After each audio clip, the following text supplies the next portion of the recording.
하나님 말씀은 마가복음 10장 13절에서 22절입니다. 13절부터 제가 봉독하겠습니다. 사람들이 예수께 어린아이들을 데려와서 그들을 만져주시기를 바라니 제자들이 그들을 꾸짖었다. 예수께서 보시고 분노하시며 그들에게 말씀하시기를 어린아이들이 내게 오는 것을 허락하고 가로막지 마라. 하나님 나라는 이런 자들의 것이다. 내가 진정으로 너에게 말하니 누구든지 하나님 나라를 어린아이처럼 받아들이지 않으면 결코 그 나라에 들어가지 못할 것이다 하시고 예수께서 그 아이들을 팔로 안으시고 그들 위에 안수하시고 축복하셨다. 예수께서 길을 가실 때에 한 사람이 달려와서 그 앞에 무릎을 꿇고 그분께 묻기를 선하신 선생님, 제가 무엇을 하여야 영생을 얻겠습니까? 하므로 예수께서 그에게 말씀하셨다. 어찌하여 나를 선하다고 하느냐? 하나님 한 분 외에는 아무도 선하지 않다. 네가 계명들을 알고 있으니 살인하지 마라, 간음하지 마라, 도둑질하지 마라, 거짓으로 증언하지 마라, 속여 취하지 마라, 내 아버지와 어머니를 공경하여라 라는 계명들이다. 그가 예수께 말하기를 선생님, 제가 이 모든 것들을 소년 시절부터 다 지켰습니다 라고 하니 예수께서 그를 바라보시고 그를 사랑하셔서 그에게 말씀하시기를 너에게 부족한 것이 하나 있으니 가서 네가 가진 모든 것을 팔아 가난한 자들에게 주어라. 그리하면 네가 하늘에서 부활을 갖게 될 것이다. 그리고 와서 나를 따라라 라고 하셨다. 그가 이 말씀에 우울한 얼굴로 근심하며 떠났으니 그가 많은 재산을 소유하고 있었기 때문이다. 22절까지 봉독했습니다. 오늘 본문 14절 하반절에 예수님께서 어린아이들이 내게 오는 것을 허락하고 가로막지 마라. 하나님 나라는 이런 자들의 것이다 라고 했고 또 15절에도 내가 진정으로 너에게 말하니 누구든지 하나님 나라를 어린아이처럼 받아들이지 않으면 결코 그 나라에 들어가지 못할 것이다 라고 했습니다. 하나님 나라는 어린아이와 같은 자들의 것이기 때문에 예수님께서 이와 같이 말씀하셨습니다. 그래서 이 시간 증거의 말씀의 제목은 하나님 나라에 들어가는 자, 하나님 나라에 들어가는 자라는 제목으로 말씀을 증거하겠습니다. 13절 읽어보십시오. 13절 사람들이 예수께 어린아이들을 데려와서 그들을 만져주시기를 바라니 제자들이 그들을 꾸짖었다. 그 당시 사람들이 예수님을 훌륭한 사람으로 생각했습니다. 훌륭한 사람으로 생각해서 자기 그 어린아이들을 예수님께 데려와서 예수님이 좀 이렇게 만져주기를 바랬어요.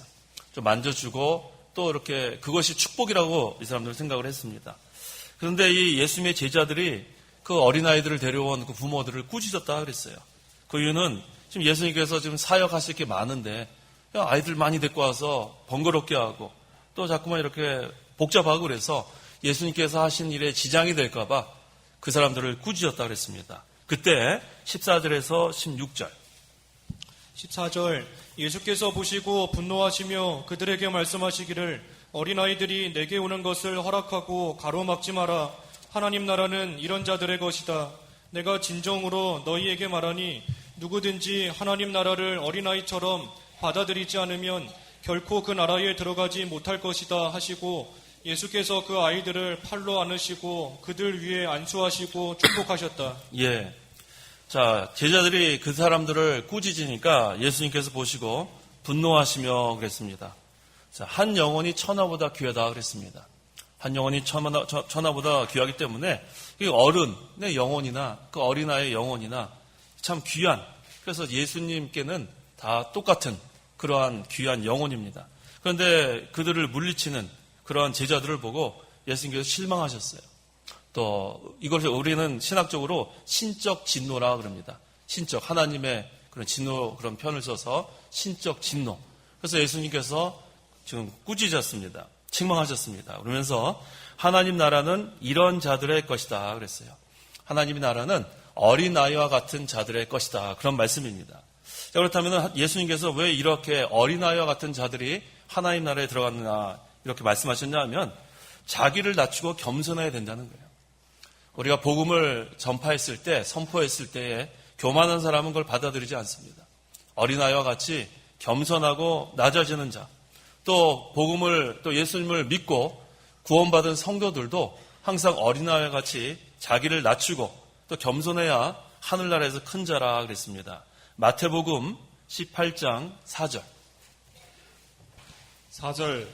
그러므로 누구든지 이 어린아이와 같이 자기를 낮추는 자가 하늘나라에서 큰 자이다. 예, 어린아이와 같이 자기를 낮추는 자가 하늘나라에서 큰 자이다. 하나님 나라에서 큰 자가 바로 어린아이와 같이 자기를 낮추는 자라 그랬어요. 교만하면은 자기를 낮추지 않습니다. 늘 겸손하고 낮아지면 하나님의 말씀을 잘 받아들이고 순종하고 또 성령께서 우리를 인도하실 때에 그 인도를 잘 받아들이기 때문에 하나님 나라는 이와 같이 어린아이와 같아야 된다 그랬습니다. 그래서 누구든지 하나님 나라를 어린아이처럼 받아들이지 않으면 결코 그 나라에 들어가지 못할 것이다 그랬어요. 어린아이와 같이 낮아지고 겸손하고 또 복음을 믿고 그 다음에 이제는 하나님 나라에 들어가고 또 이미 구원을 받은 성도들도 어린아이 같이 낮아지고 겸손하면 자기 구원을 잘 이루고 점점 자라나는 그런 가운데 신앙생활을 하게 된다는 겁니다. 또 어린아이보다 더 우리 갓난아이는 이 젖을 사모한다 그랬죠. 그래서 젖을 사모하는 것처럼 우리 성도들은 하나님의 말씀을 사모해야 된다 그런 말씀입니다. 베드로전서 2장 2절.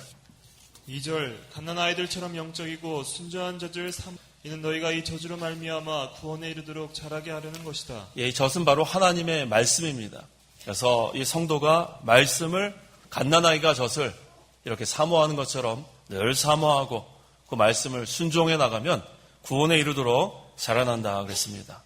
또 어린아이 특징을 보면 이 어린아이들은 잘 배워요. 학교에 가서도 배운 대로 행동하고 또 부모님 하는 것 그대로 배우지 않습니까? 그래서 부모님이 집에서 기도하면은 아이들도 따라 기도하고 집에서 부모님 욕하면 아이도 따라 욕하고 뭐 아이들은 부모님 하는 그대로 하기 때문에 우리 어른들이 조심할 수밖에 없습니다. 그래서 이 어린아이는 스폰지와 같아요. 스폰지에 물을 뿌리면 그 물이 다 스며드는 것처럼 그 순수하기 때문에 그대로 그를 배워나갑니다. 이래서 성도는 어린아이와 같이 하나님 말씀을 잘 배워나가는 거예요. 잘 배워나가면 그 다음에는 배운 대로 행하게 됩니다. 그래서 하나님 말씀을 잘 배우고 말씀을 잘 순종해 나가고 또 부지런히 배우고 부지런히 순종해 나가고 그러면 하나님 나라를 우리가 이루어 나가고 우리가 점점 자라나는 결국은 하나님 나라에서 하늘나라에서 큰 자가 된다는 겁니다. 결코 그 나라에 들어가지 못할 것이다 그랬는데 이 반대로 하나님 나라에 들어가지 못하는 자들은 끝까지 교만하고 복음을 받아들이지 않고 말씀을 불순종해 나가면은 하나님 나라에 들어갈 수 없다는 거예요. 또 어린아이 그 특징을 보면 그 부모를 의지하는 그런 면을 우리가 볼 수 있습니다. 우리 얼마 전에 우리 엄마 아빠 우리 교회 젊은 집사님인데 그 5살짜리 어린아이가 교통사고가 났어요. 그 유치원 가다가 났는지 돌아오다가 났는지 잘 모르겠는데 그 SUV 차량에 치였어요. 그래가지고 그 병원에 밤에 우리 전도사님과 여러 청년들과 이렇게 갔어요.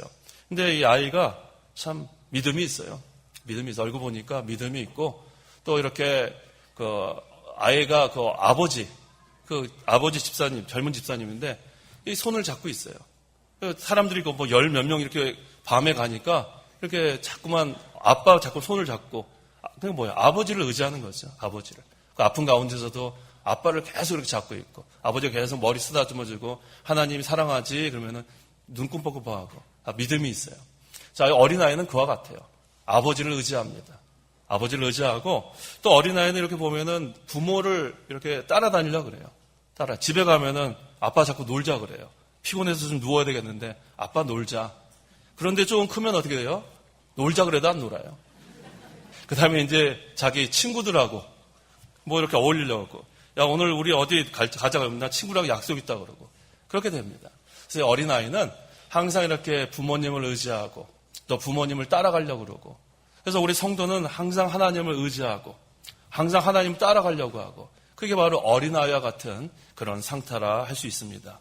그래서 예수님께서 그 아이들을 팔로 안으시고 그들 위에 안수하시고 축복하셨다 그랬어요.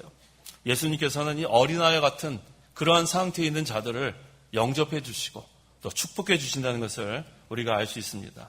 그래서 우리 성도가 예수님의 축복을 받으려면 어린아이와 같이 돼야 돼요.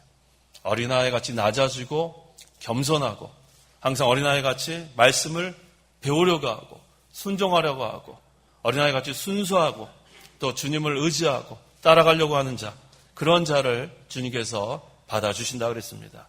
17절 읽어보겠습니다. 17절 예수께서 길을 가실 때에 한 사람이 달려와서 그 앞에 무릎을 꿇고 그분께 말하기를 선하신 선생님, 제가 무엇을 하여야 영생을 얻겠습니까? 하므로 이어서 이제는 17절에 한 사람이 등장합니다. 여기서 한 사람이 달려왔다 그랬는데 우리가 이 공간복음을 읽을 때에는 이 마태, 마가, 누가 복음 세 가지를 같이 읽는 것이 서로 이렇게 보충해서 설명하기 좋습니다. 마태복음 19장 20절 20절 그 청년이 예수께 말하기를 한 사람이라고 여기 마가복음에서 얘기했는데 마태복음에서는 청년이라고 더 구체적으로 증거하고 있고 누가복음 18장 23절 23절 그가 이것들을 듣고 큰 슬픔에 빠졌으니 그는 아주 부유했기 때문이다.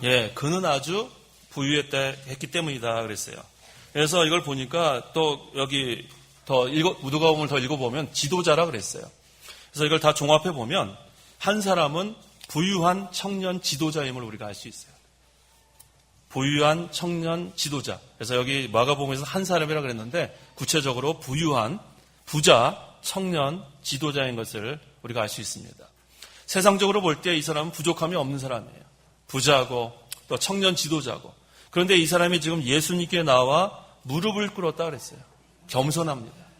우리 어린아이가 그 겸손하기 때문에 하나님 나라에 들어가기 합당한 것처럼 이 청년, 이 부자 청년, 지도자는 예수님께 나와 무릎을 꿇고 영생 문제를 배우려고 했습니다. 겸손한 것을 알 수 있어요. 그런데 그가 어렸을 때부터 계명을 다 지키려고 많은 노력을 했어요. 그런데 아직 그 영생 문제가 해결되지 못한 겁니다. 그래서 예수님께 나와 막 고민하다가 나는 계명을 다 지켰는데 이 영생 문제가 해결되지 않아서 그 문제를 해결하려고 질문하러 온 겁니다. 그런데 이 청년 지도자는 예수님을 아직은 구주로 알지 못했어요. 뭐라고 호칭했냐 하면 선하신 선생님이라고 그랬어요. 거기 17절 하반절에 선하신 선생님, 제가 무엇을 하여야 영생을 얻겠습니까? 자, 이처럼 아직도 예수님이 하나님인 것을 모르고 그리스도인 것을 모르고 계명만 지키면 영생 문제가 해결되지 않습니다. 그때 18절에 예수께서 그에게 말씀하셨다. 어찌하여 나를 선하다고 하느냐? 하나님 한 분 외에는 아무도 선하지 않다 그랬어요. 예수님의 이 대답은 인간의 선한 행위로서는 영생을 얻을 수 없다는 거예요. 선한 것, 그것으로 되는 것이 아니라 유일하신 하나님, 그리스도 예수님을 영접해야만 영생을 얻는다는 말씀을 이렇게 표현한 겁니다. 그래서 예수님을 믿어야 우리가 하나님의 은혜로 구원을 받고 영원한 생명을 얻는다. 그런 말씀입니다. 그래서 19절에 내가 계명들을 알고 있으니 살인하지 마라, 간음하지 마라, 도둑질하지 마라, 거짓으로 증언하지 마라, 속여 취하지 마라, 내 아버지와 어머니를 공경하여라 라는 계명들이다 그랬어요. 자, 예수님께서 선한 일을 해서 영생을 얻으려고 하는 그 사람의 문제를 아시고 지금 5계명에서부터 지금 10계명까지 예수님께서 말씀하시고 계십니다.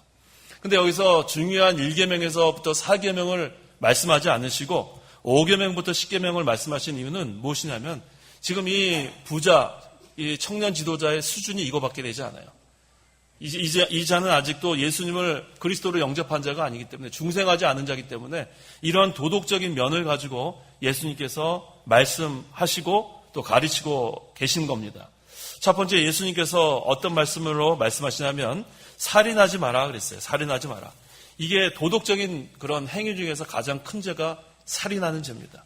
그래서 예수님께서 먼저 살인하지 마라. 그 다음에는 간음하지 마라. 이것은 그 다음 큰 죄예요. 간음하지 마라. 그 다음엔 도둑질하지 마라. 그 다음에 거짓으로 증언하지 마라. 그 다음은 속여 취하지 마라.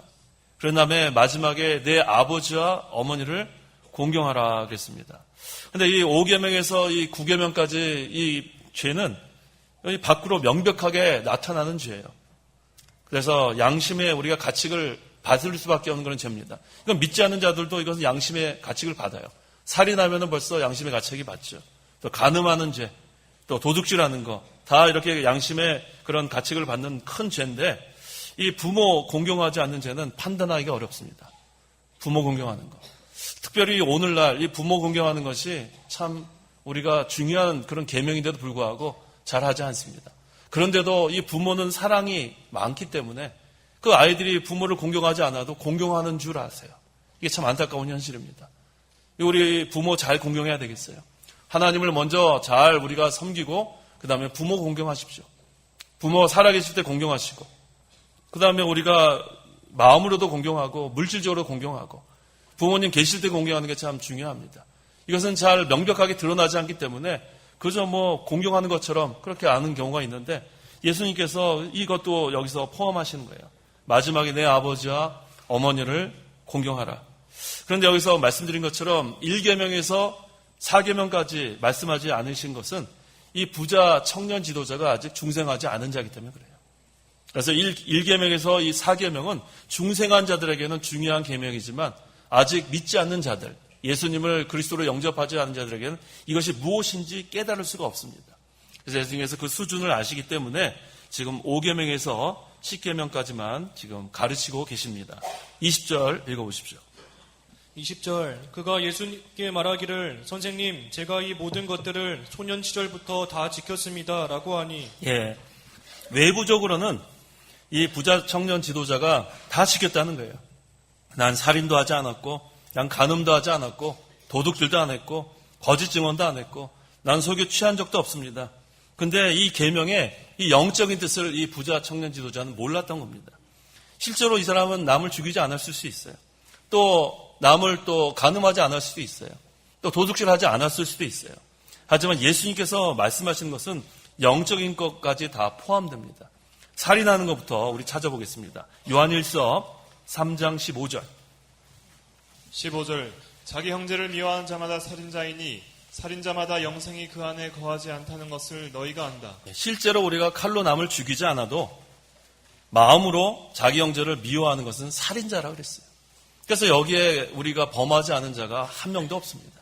그래서 예수님께서는 이 영적인 그런 의미를 여기서 말씀하셨는데 이 부자 청년 지도자는 나는 다 지켰습니다. 그렇게 얘기하고 있고 또 우리 간음하는 것도 실제로 이렇게 몸으로 간음하지 않아도 마태복음 5장 28절 28절 나는 너희에게 말하니 음욕을 품고 여자를 바라보는 자는 누구든지 그 마음속에서 이미 그 여자와 간음하였다. 예, 음욕을 품고 여자를 바라보는 자는 이미 마음으로 간음했다 그랬습니다.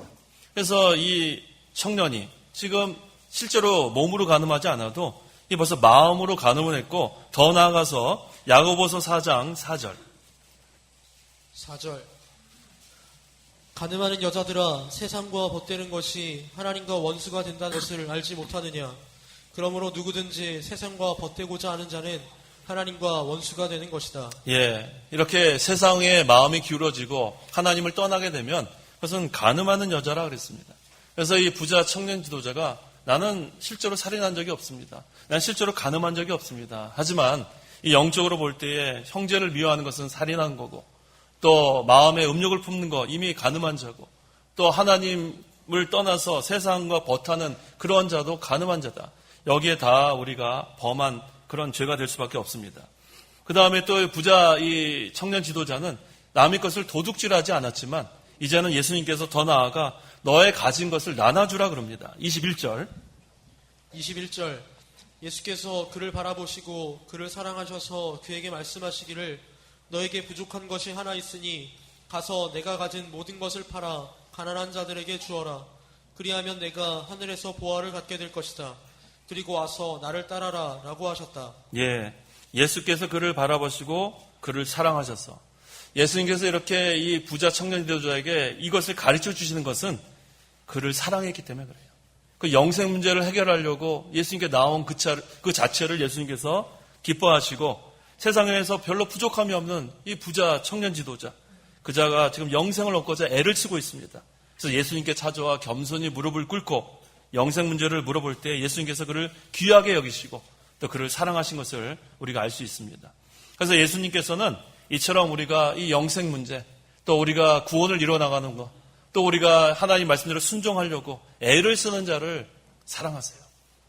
그냥 편안하게 그냥 예배당 그냥 마당만 밟고 왔다 갔다 하는 그런 성도가 아닌 그 마음으로부터 어떻게 하면 더 하나님을 부시게 할까? 어떻게 해야지 하나님을 더 사랑할까? 어떻게 해야지 이 영생, 이 구원, 이 문제 더 깊이 알려고 하고 배우고자 하는 거. 참 하나님께서는 이것을 귀하게 여기신다는 거예요. 예수님께서는 그 부자 청년, 이 지금 지도자가 그렇게 애쓰고 있는 것, 이것을 기뻐하시고 사랑한 것을 우리가 알 수 있습니다. 또 이 자가 예수님께 나와 무릎을 꿇었다 그랬죠. 겸손하게 배우고자 하는 자. 예수님께서 사랑하십니다. 그 다음에 너에게 부족한 것이 하나 있으니 라고 했어요. 부족한 것이 하나 있다. 지금 이 청년 지도자는 사실 부족한 게 없죠. 지금 부자에다가 또 청년 지도자에다가 세상적으로 볼 때는 뭐 명예적으로나 뭐 물질적으로나 부족함이 없는데 부족한 것이 하나 있다 그랬어요. 그 부족한 것이 무엇입니까? 그 소유하고 있는 재물이 무상이 되었기 때문에 그래요. 많은 것을 가지고 있는데 그것을 하나님보다 더 의지하고 사랑하면 그것이 우상이라 그랬어요. 그래서 그것을 회개하고 우상을 버리면 예수님을 따라갈 수 있다고 그랬습니다. 그래서 이 부자 청년 지도자가 영생 문제를 해결하지 못한 것은 그가 소유하고 있는 재물이 너무 많았기 때문에 그렇습니다. 그래서 예수님께서 가서 내가 가진 모든 것을 팔아 가난한 자들에게 주어라. 그러면 내가 하늘에서 보화를 갖게 될 것이다. 그래서 우리가 갖고 있는 그런 소유한 재물을 이렇게 하나님의 나라를 위해서 가난한 자를 위해서 구제하고 하나님 나라를 위해서 사용하게 되면 그것이 하늘나라에 쌓이는 보화가 될 것을 예수님께서 여기서 가르쳐 주십니다. 그리고 나서 와서 나를 따라라 그랬어요. 그래서 항상 우리가 먼저 죄를 회개하고 그 다음에 예수님을 따르는 거예요. 무조건 따르는 것이 아니라 우리의 죄를 다 회개하고 따라가는 것. 그렇다면 여기서 이 부자 청년이 갖고 있는 그것은 첫째는 재물을 가리킨다 그랬죠. 마태복음 6장 24절. 24절. 아무도 두 주인을 섬길 수 없다. 그가 한쪽을 미워하고 다른 쪽을 사랑하거나 한쪽을 중요하게 여기고 다른 쪽을 업신 여길 것이기 때문이다. 너희는 하나님과 재물을 함께 섬길 수 없다. 하나님과 재물을 함께 섬길 수 없다 그랬어요. 그래서 이 하나님보다 재물을 더 사랑하게 되는 것이 우상이 되기 때문에 우상을 버리고 회개하고 예수님을 따라라. 그것이 예수님의 말씀이고 또 이 부자 청년은 이 재물뿐만 아니라 세상에 자랑할 것이 많았어요. 세상에 자랑할 모든 것을 다 버리라는 겁니다. 그가 갖고 있는 지도자니까 학문, 지식, 지혜 이런 것이 얼마나 많았겠습니까? 근데 그런 것들을 의지하면 예수님 따라갈 수 없어요. 그래서 자기가 갖고 있는 그런 재물뿐만 아니라 지식이나 그런 경험이나 학문이나 이러한 것들을 다 버리라는 겁니다. 또 이 사람은 지금 종교적인 지도자이기 때문에 그런 종교적인 외부적 의식, 도덕적 행위 그런 것들을 다 버리라는 거예요. 그래서 예수님께서 여기서 그 재물만 버리라는 것이 아니라 그런 세상에 가지고 있는 것, 세상의 모든 것들을 다 배설물과 같이 여기고 이제 예수님을 따르라는 겁니다. 빌립보서 3장 8절에서 9절. 8절. 또한 모든 것을 해로 여김은 내 주 그리스도 예수님을 아는 지식이 가장 고상하기 때문이다. 내가 그분을 위하여 모든 것을 잃어버리고 배설물로 여기는 것은 그리스도를 얻고 그분 안에서 발견되려는 것이다. 이게 사도 바울의 말입니다. 이 사도 바울이 사울이었을 때는 이 부자 청년과 같이 가진 것이 많았어요. 아주 엘리트죠. 로마 시민이고 또 가말리엘 또 바리새인 얼마나 그 자랑할 것이 많은지 모릅니다. 그래서 그 사울이었을 때는 하나님의 일을 할 수가 없었어요. 예수님을 만나기 전입니다. 그래서 예수님 만나기 전에 이 사울은 오히려 예수 믿는 자를 핍박하는 자였어요. 사울이었을 때는. 하지만 이 바울로 변화됐을 때 이 다메섹 도상에서 예수님을 만났습니다. 누구십니까? 그랬더니 난 네가 핍박하는 예수라 그러고 거기서 이제는 이방인의 그 전도를 위해서 내가 택한 그리스다 하면서 그 사도 바울로 예수님께서 부르십니다. 이 바울로 변했을 때 이 사도 바울은 다 버렸어요. 가지고 있던 그런 학문, 가지고 있던 그런 지식, 명예, 그런 모든 것들을 다 버리고 뭐와 같이 얘기했다 그랬냐면 예수님을 아는 지식이 가장 고상하기 때문에 내가 그분을 위하여 모든 것을 잃어버리고 배설물로 여기는 것은 그리스도를 얻고 그분 안에서 발견되는 것이다 그랬어요. 그리스도를 얻으려면, 그리스도를 영접하려면, 예수님을 믿으려면 세상에 있는 가진 것으로 되는 것이 아닙니다. 그래서 우리 모든 것을 다 배설물로 여기는 그러한 순간에 사울이 바울로 바뀐 거예요. 그래서 오늘날 우리도 마찬가지예요. 아까 하나님과 재물을 두 주인을 섬길 수 없다고 그랬습니다. 지금 이 부자 청년의 이 영생 문제는 여기서 해결이 되는 거예요.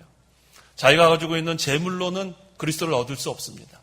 자기가 가지고 있는 지식이나 학문이나 명예나 그런 신분이나 종교적 행위나 도덕적 행위나 이런 것으로는 예수님을 얻을 수 없어요.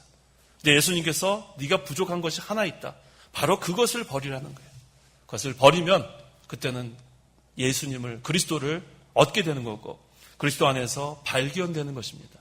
그래서 우리 모두 다 과거에는 자랑할 것이 많이 있었어요.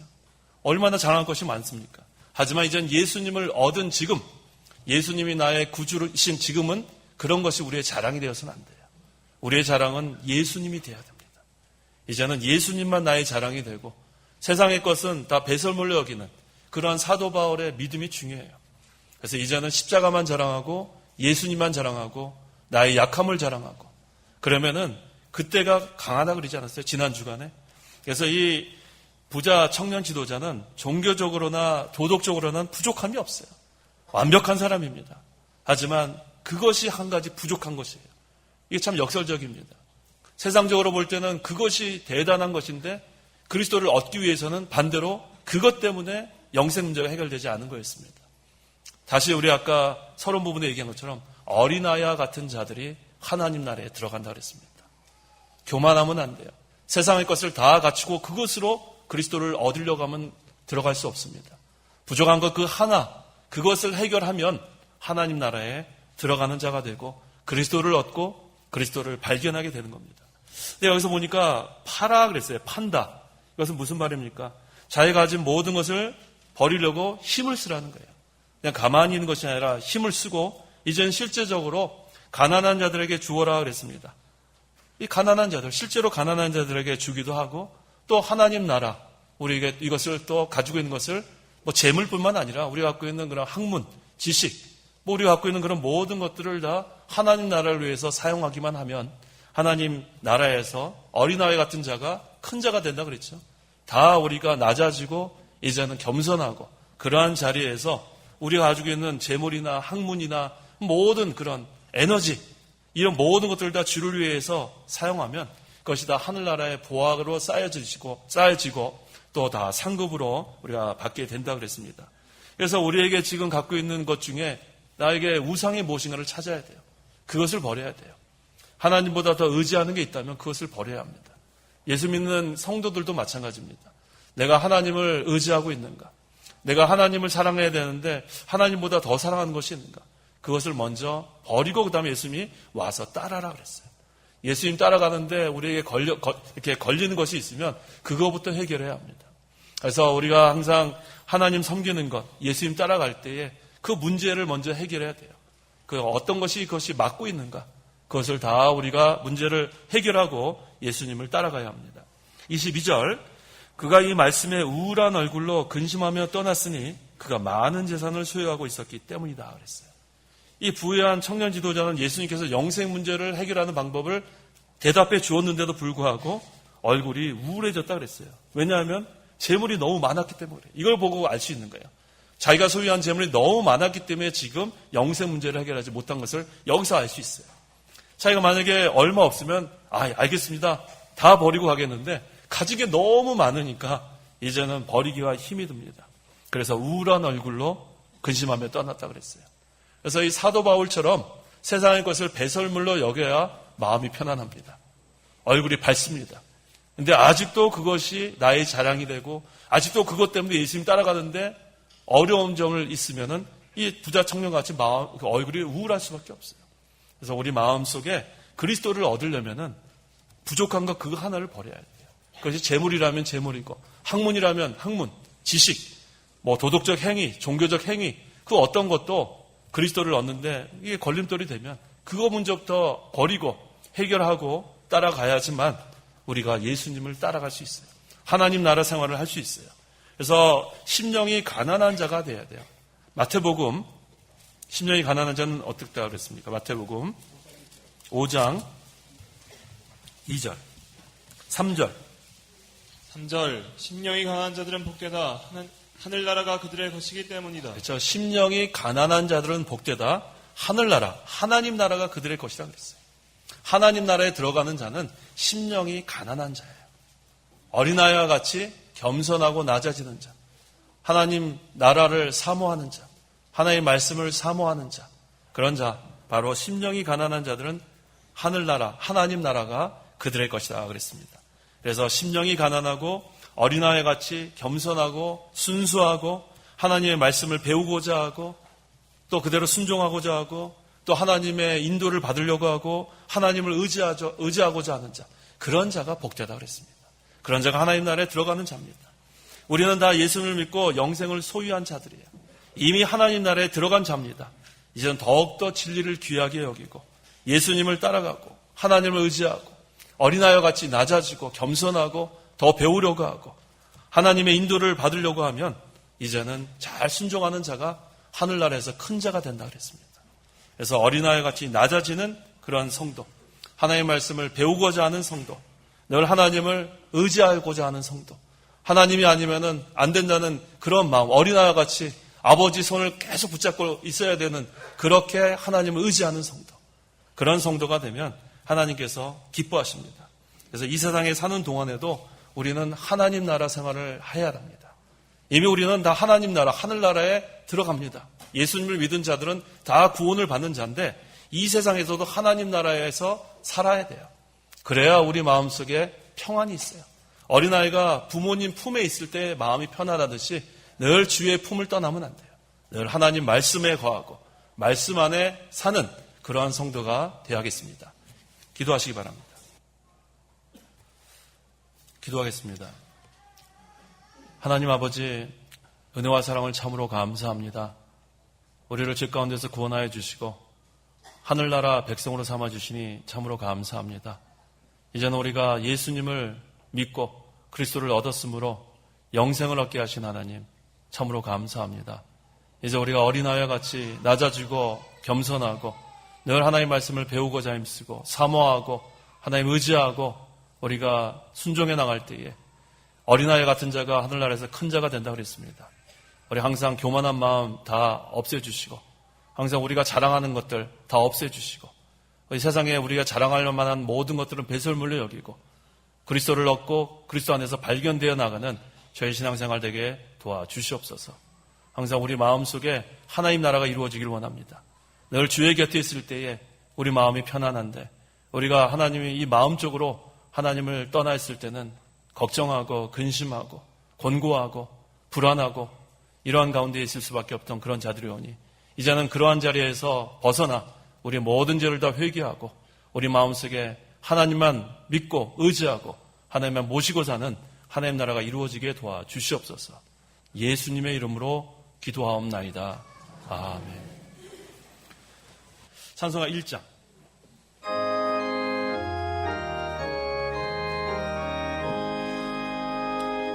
만복의 근원 하나님 온 백성 찬송 드리고 저 천사여 찬송하세 찬송 성부 성자 성령 아멘. 축도하겠습니다.